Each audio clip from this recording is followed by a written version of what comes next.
ये वीडियो है मेरी उन मज़दूर बंदों के लिए जो गवर्नमेंट ने बड़ा एहसान किया है अवाम के ऊपर, लेकिन उस तबके के ऊपर किया है जो मालदार हैं और उनको मालदार करती जा रही है। लेकिन एक मज़दूर बंदा जो है मज़दूर गरीब आदमी, वो गरीब से गरीब तर होता जा रहा है। लेकिन गरीब के लिए कोई यानी कि आता है, बजट आता ज़रूर है, लेकिन गरीब के लिए नहीं।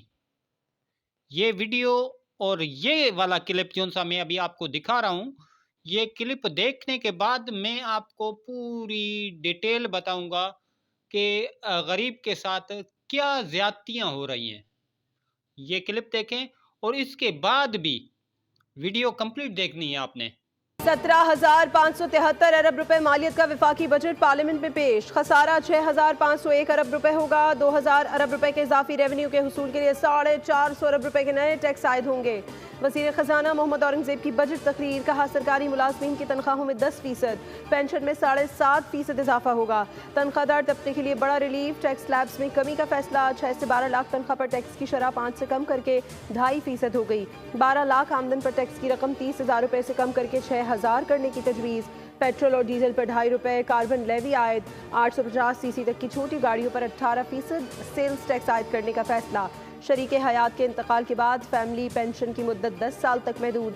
1 से ज़ायद पेंशन का खात्मा कर दिया गया। कम से कम तनख्वाह का ऐलान ही नहीं किया गया। सोलर पैनल की इंपोर्ट पर 18% सेल्स टैक्स आयद किया जा रहा है। फैसला सोलर पैनल की मकामी सनत के फरोग के लिए किया जा रहा है। वजीर खजाना ने तकरीर में कहा, फाइलर्स और नॉन फाइलर्स का फर्क खत्म करके सिर्फ वेल्थ स्टेटमेंट जमा कराने वाला मालियाती लेन देन का हकदार होगा। नॉन फाइलर्स गाड़ियां और प्रॉपर्टी नहीं खरीद सकेंगे। अकाउंट खोलने की सहूलत भी खत्म करने की तजवीज़। हाउसिंग सेक्टर जायदाद खरीदारी पर विद होल्डिंग की शरह 4% से कम करके 2.5 कर दी गई। मकामी गाड़ियों के इंजन की इंपोर्ट पर ड्यूटी 5% कम। खाम माल और CKD पर ड्यूटी 15% होगी। हुकूमत का खाद और ज़राअत बयात पर कोई टैक्स आयद न करने का ऐलान। स्मगलिंग की रोकथाम के लिए कार्गो ट्रैकिंग सिस्टम आयद कर दिया गया। फार्मास्यूटिकल के खाम माल पर ड्यूटी और टैक्सों में 5% कमी। कराची के लिए पानी के सबसे बड़े K4 मनसूबे के लिए सिर्फ 3.2 अरब रुपए मुख्तस।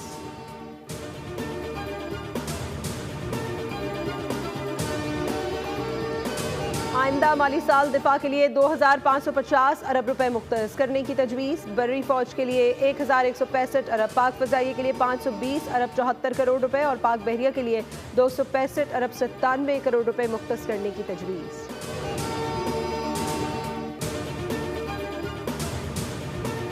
ये जो वज़ीर आज़म है, कोई भी वज़ीर आज़म है XYZ, जो गरीब के बारे में नहीं सोचता, जिसके वोट से आता है, जिसके वोट से वज़ीर आज़म मुंतखब होता है, 60% लोग हैं जो गरीबी की दलदल में पीस रहे हैं। इन 60% लोगों के लिए एक सेकंड भी नहीं सोचा जाता है कि एक कानून बनाएं जैसे सरकारी मुलाजिम की तनख्वाह बढ़ती है तो वैसे ही मजदूर की भी दिहाड़ी बढ़नी चाहिए। या फिर इस बात का एक हल है कि एक कारीगर जो है, एक कारीगर जितनी दिहाड़ी लेता है ना, वजीर आजम को वो उस दिहाड़ी के हिसाब से दिहाड़ी दी जाए।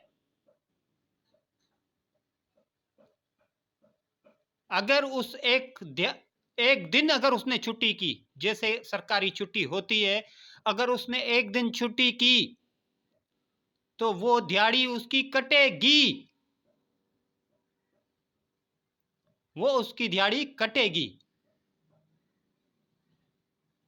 जैसे गरीब अगर किसी चाल की वजह से काम पे नहीं जा सकता है, किसी मजबूरी के तहत काम पे नहीं जाता है, तो उसे वो दिहाड़ी नहीं मिलती है, तो वजीर आजम को भी वो दिहाड़ी नहीं मिलनी चाहिए। वजीर आजम को एक कारीगर की दिहाड़ी मिलनी चाहिए, और वज़रा हैं, ओहदे के हिसाब से एक सीनियर हेल्पर की दिहाड़ी मिलनी चाहिए। जो पक्का हेल्पर होता है, हम लोग बोलते हैं कि ये पक्का हेल्पर है, ये कारीगर की जगह पे काम कर सकता है, उसको पक्के हेल्पर की दिहाड़ी मिलनी चाहिए। और उससे नीचे वाले तबके को एक कच्चे हेल्पर मजदूर की दिहाड़ी मिलनी चाहिए। फिर मैं बोलता हूं ये गुजारा उस दिहाड़ी में करके दिखाएं तो फिर मैं इनको सलाम करूंगा। क्यों नहीं सोचते हो तुम मजदूर के बारे में? जिसके वोट से तुम वजीर आजम की सीट पर बैठे हो ना, वो मजदूर है, कोई एमपी एमएलए नहीं है। तुम्हारे जलसे जुलूस इनको उठाने वाला कौन है? ये गरीब मजदूर।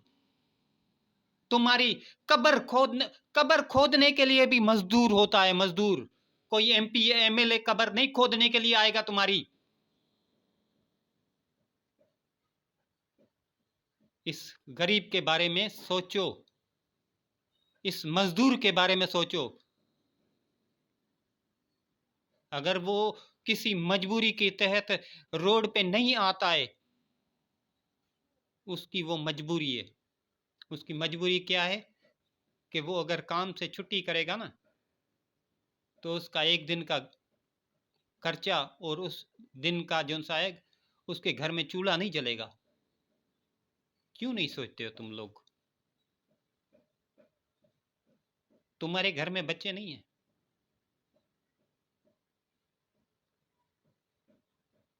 तुम अपने बारे में सोचते हो कि घर से निकलते पिराडो हो, वो भी एसी वाली हो, गर्मी की धूप नहीं लगे। उधर से निकलें तो ऑफिस में जाएं, उधर एसी लगा हुआ हो। गरीब आदमी निकलता है तो पैदल निकलता है काम पे, मीलों मील चलता है पैदल,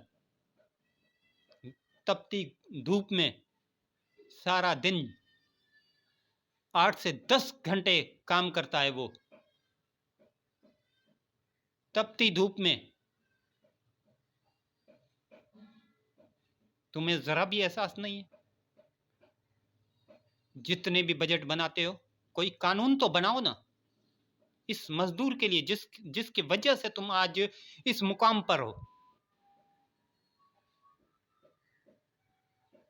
जिस मजदूर की वजह से तुम इस मुकाम पर हो, उसके बारे में क्यों नहीं सोचते? उसके बारे में सोचो, नहीं तो अल्लाह की पकड़ बहुत बहुत मुश्किल है। क्या जवाब दोगे उधर?